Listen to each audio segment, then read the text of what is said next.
ភ្នែកស្រង់ដោយមិនដឹងខ្លួនពេលវើជួបជួន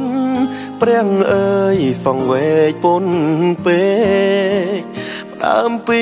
ម្ដាយខ្ញុំរស់ឈឺចិត្តតនតឹងថ្ងៃស្អែកកូនគេកាគេបែ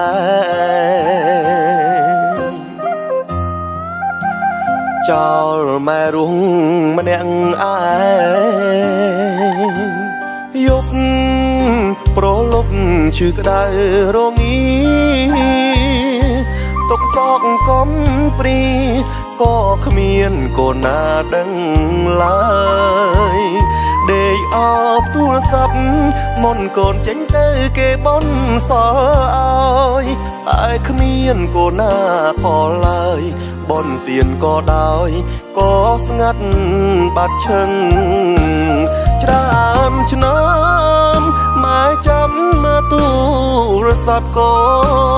នយប់យន់ស្ងាត់សូនម៉ែយំម៉ែតូចិនដាបាយលាយទឹកភ្នែកពេលដែលឃើញគេជួបជុំគ្រួសារថ្ងៃនេះម៉ែឈឺកាយា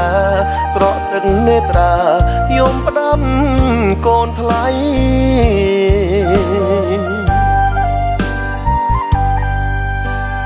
ម៉ែសួរថាច្រើនឆ្នាំកូនឡងកូនមិនខលមកទូរស័ព្ទម៉ែខូចឬអ្វីស្ដាប់ពីងម៉ែចប់ទឹកភ្នែកស្រង់ចុងមានពីតបស្ដីបានត្រឹមយំអោបដាយថ្លៃអង្វរមេឃដីជួយម៉ែខ្ញុំផង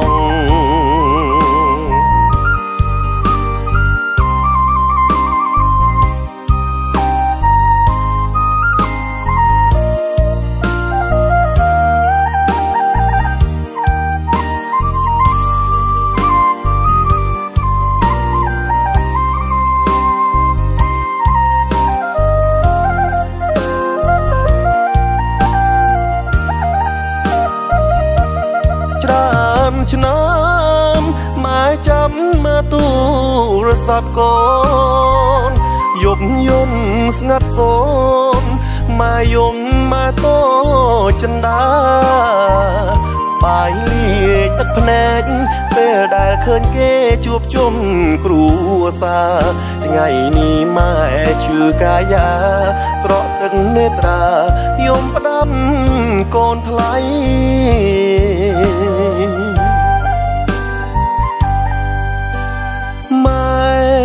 សួរថា